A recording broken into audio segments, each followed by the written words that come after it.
આજે અષાઢ વદ બારસ છે, ગુરુવાર છે, તારીખ 1/8/2024 વર્ષ છે. પ્રશ્ન 49મું વચનામૃત છે. પ્રશ્ન બ્રહ્મ મુનિનો છે. બ્રહ્માનંદ સ્વામીએ પ્રશ્ન પૂછ્યો, જે પ્રશ્ન આપણે બધાએ સંકળાયેલા છીએ. પ્રશ્ન એવો અલૌકિક પૂછ્યો કે હે મહારાજ,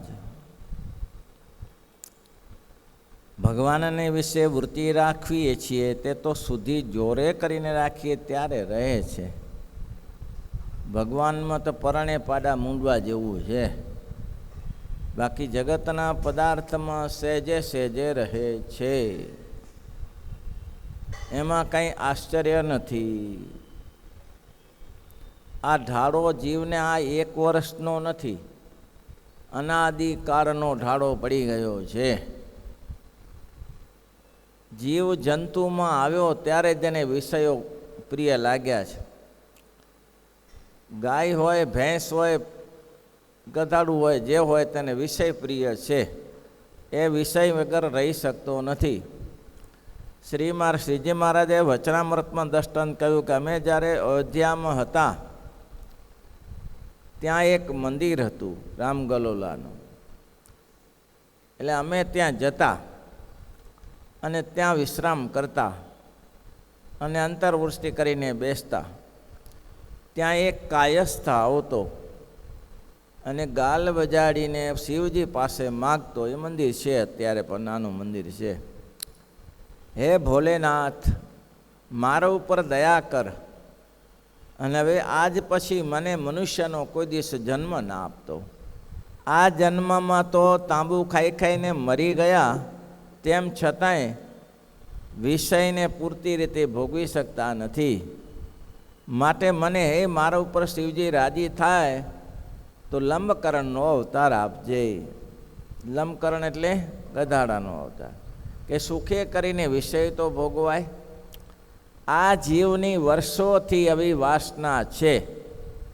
ગમે એટલું બ્રહ્મજ્ઞાન કરો, ગમે એટલું તત્વજ્ઞાન કરો, પણ આખરે તો ત્યાંના ત્યાં હોય.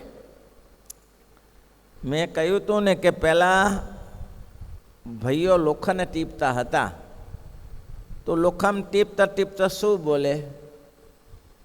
હોય હા, ઘણ ઉપાડવો પડે ને, તે હોય હા કરીને ઘણ મારે. એક સાધુ પુરુષો નીકળ્યા કે ભલા માણસ હોય યા કરે છે, એના કરતાં હે રામ કરીને ઘણ માર ને, હે રામ કરીને ઘણ માર. બોલો એ મગજનું દહીં હશે લુહારે. એને કીધું કે બાપજી એ તમે પ્રેક્ટિકલ કરી બતાવો ને. હા, તમે પ્રેક્ટિકલ કરી બતાવો. મહાત્માજીને રંગ ચડ્યો.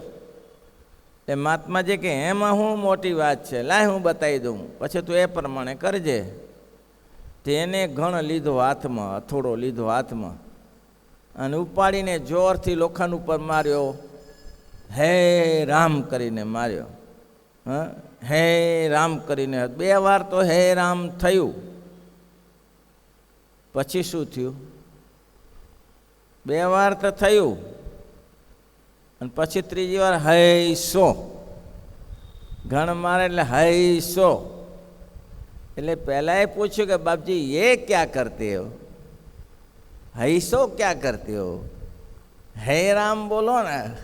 ત્યારે મહાત્માજી બહુ સરસ બોલ્યા કે બોલવાનું તો હે રામ જ છે, પણ હૈસો બોલાઈ જાય છે. બોલવું તો હે રામ જ છે, પણ હૈસો બોલાઈ જાય છે. આ જગતનો કાર્યક્રમ એવો છે, ભગવાનનું નામ લેવું છે, જીવ પ્રાણી માત્રને ખબર છે. અને બધાને ખબર છે કે ભગવાનની ભક્તિમાં જેવું સુખ છે તેવું આ જગતની ત્રિલોકીમાં સુખ નથી. અને જો ત્રિલોકીમાં સુખ હોય તો રાજાઓ મહારાજાઓ ભર્તુહરી જેવા, પણ એ આમાં પાછા ફસાણા. ગોપીચંદન જેવા ઘર છોડીને નીકળ્યા. એટલે આ સાધુને તો આ મોટું બંધન છે. શું બંધન છે? ઘર છોડીને નીકળે, ઘરમાં સંપત્તિ હોય, કુટુંબ સારું હોય, પત્ની હોય, સંતાનો હોય, બધું છોડીને નીકળે અને બસ ભગવાન ભજી લેવાના ઈશારાથી નીકળે. ઈરાદો શું હતો? ભગવાન ભજી લેવાનો. અહીં આવીને બધું ભેગું થાય. અહીંયા જમીનો લેવાય, ગુરુકુળે થાય, મંદિરે થાય, એમાં ચોટે પાછો જીવ. એટલે પણ ઘરે હતું બધું, ઘરે બધું આવું જ હતું ને, તો એમાં લાગ્યો રહ્યો હતો. આ જીવનો સ્વભાવ છે. તમને ખબર હોય તો અહીંયા બાંબલાઈ થતી, હવે રોગ દેખાતા નથી. એ બાંબલાઈને લાકડાના ચાવીટેથી આમ ગરમ કરીને દાબવામાં આવે એટલે એ જગ્યાએ બંધ થઈ જાય. પણ અઠવાડિયામાં બીજી જગ્યાએ નીકળે, ત્યાં ને ત્યાં બગલમાં ને બગલમાં બાંબલાઈ કે એને દાંભે તો ત્રીજી જગ્યાએ નીકળે, એને દાંભે તો ચોથી જગ્યાએ, 7 વાર નીકળે. એ રોગ જ એવો હતો કે 7 વાર નીકળે ત્યારે એ મટે. તેમાં જગતનો રોગ બાંબલાઈ જેવો છે. અહીંથી દબાવો તો અહીંથી નીકળે, અને અહીંથી દબાવો તો અહીંથી નીકળે. પેલા આપણે એક જગતમાં સાહિત્યની કથા આવે છે, હકીકત હોય કે ન હોય. વરરાજો પરણવા જતો હતો, એટલે હવે એને કોટ પહેરવો પડે ને વરરાજાને, એને કોટની જરૂર હતી. એટલે બીજાના લગ્ન થયા હશે, એનો કોટ પડ્યો હશે, એટલે એને કીધું કે ભાઈ હવે કંઈ આ 2-4 દિવસ માટે આ કંઈ 25,000નો કોટ બનાવું, એને કહેતા તું મારો નજીકનો મિત્ર છો, તો મને આ લગ્ન દરમિયાન પહેરવા આપીશ? તો કે હા લઈ જા, પણ એક શરતે. શું? તો કે મારે તારી જાનમાં લઈ જવો પડે. તો કે ઘણાય આવે છે, તું આવજે ને, એમાં શું વાંધો. એ આવું થયું, લઈ ગયા. હવે વરરાજાનો ઉતારો ઉપર અને આ ભાઈને ઉતારો નીચે એક મકાનમાં. એટલે કોઈ આવે ને પૂછે કે વરરાજો ક્યાં છે, તો શું કહેવાય? ઉપર બેઠો છે, એમ જ કહેવું પડે ને. તો એ એડ્રેસ વધારે આપે. શું કહે? એ ઉપર મારો કોટ પહેરીને બેઠો છે. હવે કહેવાની છે જરૂર હતી? આ સ્વભાવ છે. હવે 2-4 વાર આવું કહ્યું એટલે પહેલાં એ કીધું કે બોલો એમ કહે છે કે મારો કોટ પહેરીને લગ્નમાં સારું ન લાગે ને. આ કોઈનો કોટ પહેરીને ગમે તેનો લાવ્યો, દાગીનો કંઈ પોતાના બાપાનો ન હોય, આજુબાજુથી જ લાવે લગ્ન દરમિયાન, લોકો માગી લાવે. પણ મારો કોટ પહેરીને બેસો છે એમ કહેવાની છે જરૂર હતી? પહેલાં બોલાવ્યો ઉપર કે ભાઈ તું સીધું બોલ ને. શું સીધું બોલું? કે તું મારો કોટ પહેરીને બેઠો એમ કે, પણ કે મારો જ છે ને, એમાં શું ખોટું શું બોલ્યો? એટલે એ બરાબર છે, પણ અત્યારે ન બોલાય એવું. હા, પછી એવું બીજા બોલા કે સારું નહીં બોલું. બીજા કોઈ આવ્યા, તેને કીધું વરરાજો ક્યાં છે? કે ના પાડીશ, મને બતાવવાની ના પાડીશ. કે એનું કારણ શું બતાવવાની ના પાડી છે? બતાવવાનું ના કારણ છે ને મારો કોટ પહેરીને બેઠો છે. એટલે વસ્તુ એક જ છે ને. આ જીવનો સ્વભાવ છે. એક જગ્યાએથી છોડો તો બીજી જગ્યાએ ચોટે, બીજી જગ્યાએ છોડો ત્રીજી જગ્યાએ ચોટે. પણ જીવ ચોટે ને ચોટે. એટલે બ્રહ્માનંદ સ્વામી કેટલો મહત્વનો પ્રશ્ન પૂછ્યો હશે, મહારાજ આ જીવને સહેજે વ્યવહારમાં ચિત્ત ચોંટી જાય છે, પણ ભગવાનમાં ચિત્ત ચોંટતું નથી. નહીં તો આપણે વાત લખી છે, ગોપીચંદને ભર્તુહરી કંઈ સામાન્ય પુરુષો નહોતા. 92 કોટી મારવાને છોડીને નીકળેલા, અને ગોપીચંદન જેવો રાજા નીકળેલો ને એક ખીટી માટે ઝઘડા કરે. હવે એના માટે હોય કે ન હોય, પણ સાધુ સમાજને માટે અને ગ્રસ્ત સમાજને માટે બહુ મહત્ત્વની વાત છે. અને ઘણીવાર એમ કહેવાય કે આના માટે ઝઘડા કરે. ખીટી ઓલા કે હું લટકાવું, ઓલો કે જોડી હું લટકાવું. મેં પહેલાં વાત કરેલી જ છે. હવે જોડી લટકાવવા માટે ઝઘડા કરે.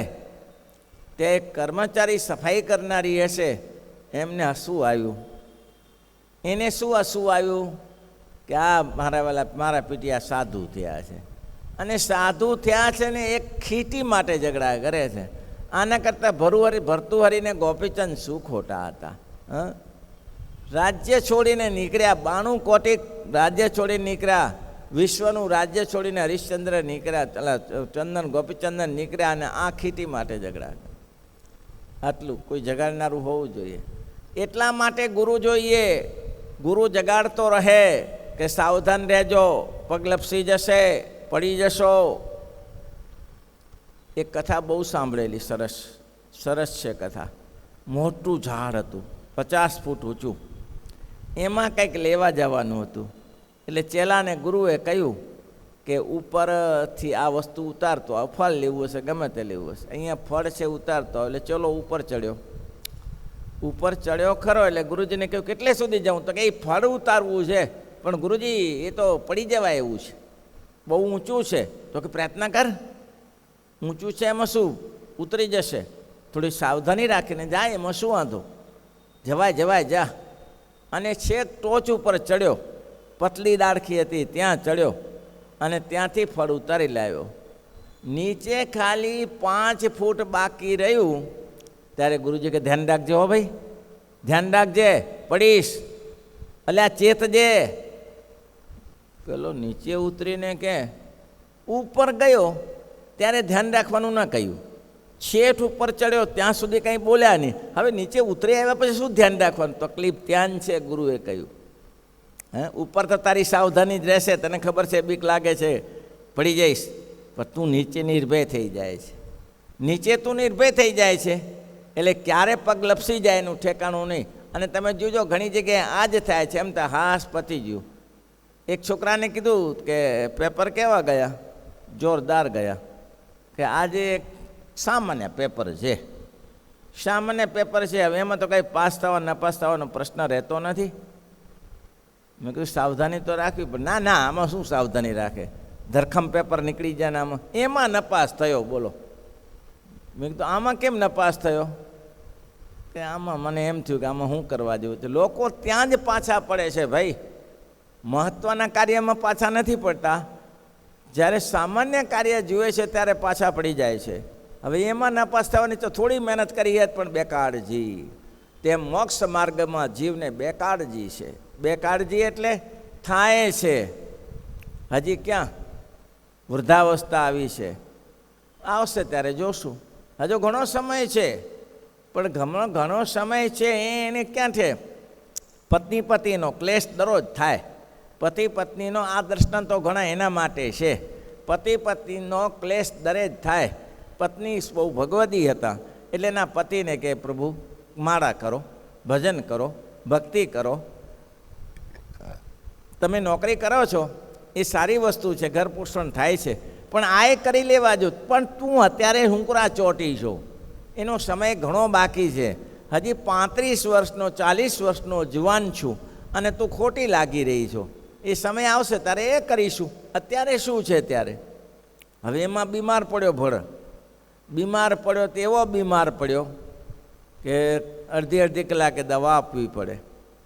પત્ની કે આ ચાન્સ છે, હું ઘણીવાર એને કહું છું કે તમે ભજન કરો ભજન કરો, પણ કરતા નથી.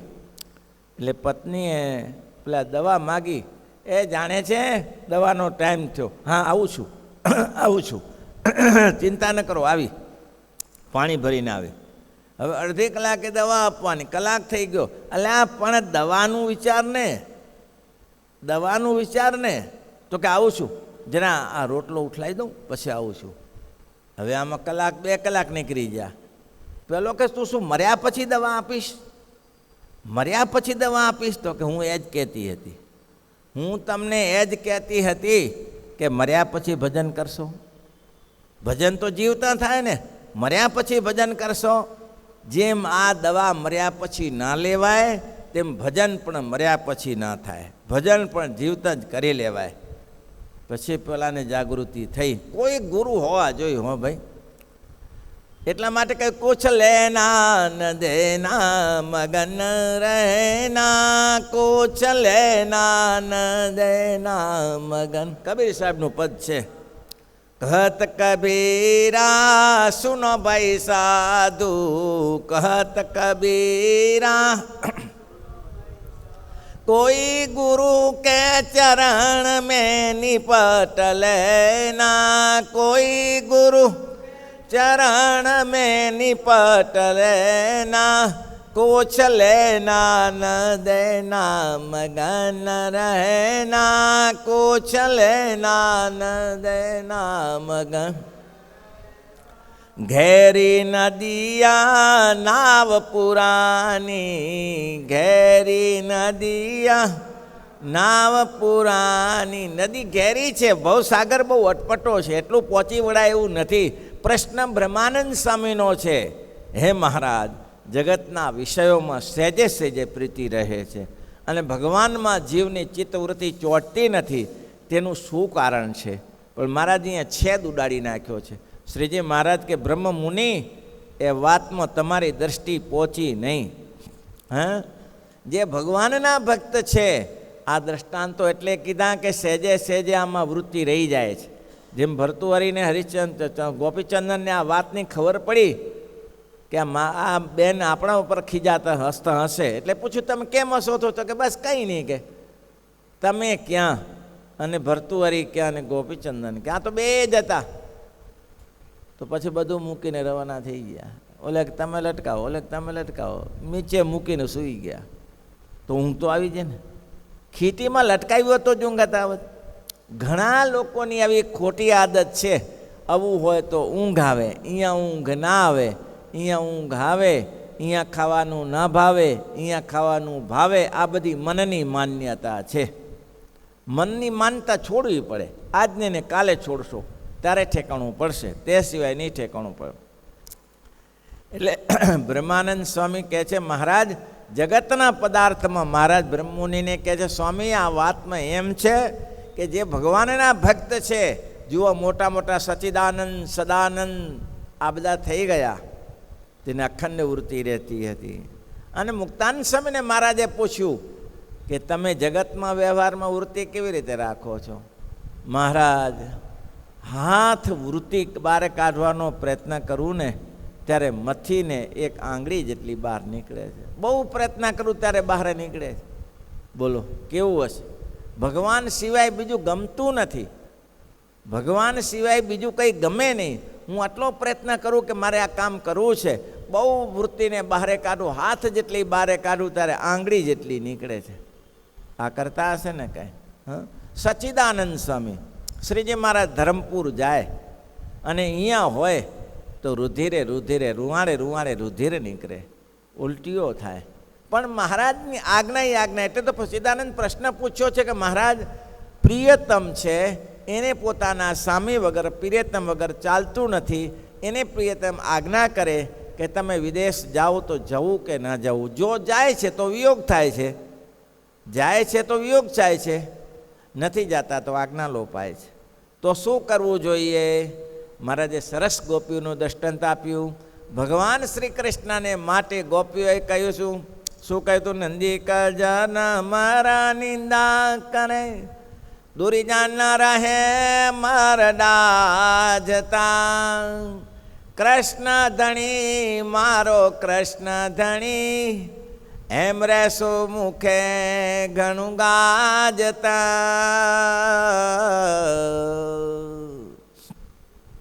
નક્કી કર્યું તું ભગવાન શ્રી કૃષ્ણને મથુરા જવા ન દઈએ, કોઈ રીતે નહીં જવા દઈએ. કેવી રીતે? આડા સૂઈ જશું, રસ્તે આડા રસ્તામાં સૂઈ જશું. ક્યાંથી નીકળશે? તો કે લોકો નિંદા કરશે. નિંદિક જન માર નિંદા કરે, દૂરી જાના રહે મારડા જતા. કૃષ્ણ ધણી મારો કૃષ્ણ ધણી, એમાં કહેશું મુખે ઘણું ગાજતા. સાદ પાડીને કહેશું મારા પતિદેવ જાય છે. દૃષ્ટાંત આપ્યું. ભગવાનને પ્રેમ નહોતો તો કે સાધારણ પ્રેમ હતો. પણ ભગવાન જ્યારે મથુરા જવાની તૈયારી કરી ત્યારે ગોપીઓએ શું વિચાર્યું? મથુરા જવાની જ્યારે તૈયારી કરે ત્યારે ભગવાનની દ્રષ્ટિને સામે દ્રષ્ટિ જોડી ગોપીઓને સમજાઈ ગયું કે ભગવાનને આમાં ગમતું છે. મથુરા જાઓ એ પ્રભુ ઈચ્છે છે. બસ આંખથી સમજી ગઈ, ઈશારો પણ ના કરવો પડ્યો. ગોપીઓ ઊભી થઈ ગઈ અને કેટલા વર્ષનો વિયોગ. ભગવાને એક વાત કહી હતી કે હું તમને મળીશ, એકવાર તમને મળીશ. આખો દિવસ રાત્રિ દિવસ સાથે રહે અને કે એકવાર તમને મળીશ અને ગોપીઓ આશાથી ગોકુળમાં ઝૂરતી રહી, આજે મળશે, કાલે મળશે, આજે મળશે, કાલે મળશે. કેટલા વર્ષ ત્યાં? 78 વર્ષ પછી મળ્યા. કેટલા? ગોપીઓને 78 વર્ષ યુદ્ધ થવાની તૈયારી હતી કુરુક્ષેત્રમાં. જે સમયે યુદ્ધ થવાની તૈયારી, ભગવાને કહ્યું કે હવે તો રમખાણ મચાવવાનું છે. કારણ કે દુર્યોધનને સમજાવ્યું, પણ દુર્યોધન 5 ગામની માંગણી ભગવાને કરી પણ ના થયા. ત્યારે કીધું હવે રમખાણ મચશે, અને પછી મળવાનું ઠેકાણું પડે કે ના પડે? કેદાકને હસ્તિનાપુર છોડવું હોય પડે તો થાય શું? છોડીને ભાગવું પડે, ને ભગવાને ભાગવું જ પડ્યું, દ્વારકામાં આવવું પડ્યું, તો પછી શું થાય? પછી ક્યાં મળીએ? એટલે ભગવાને ગોપીઓને બોલાવી, અને જ્યારે ગોપીઓને બોલાવી અને ભગવાન ગોપીઓની સાથે એક દિવસ રહ્યા, ત્યારે ગોપીઓએ કહ્યું મારો કાનો એને છે, હજી બદલાયો નથી. કેટલા વર્ષ? 78 વર્ષ પછી આ ભાવ. એટલે શ્રીજી મહારાજ અહીંયા કહે છે કે ભાઈ સમજી રાખો, ભગવાનના ભક્તને ભગવાન સિવાય બીજે વૃત્તિ રાખવી કઠિન છે. શ્રીપતિમ શ્રીધરમ સર્વદેવેશ્વર.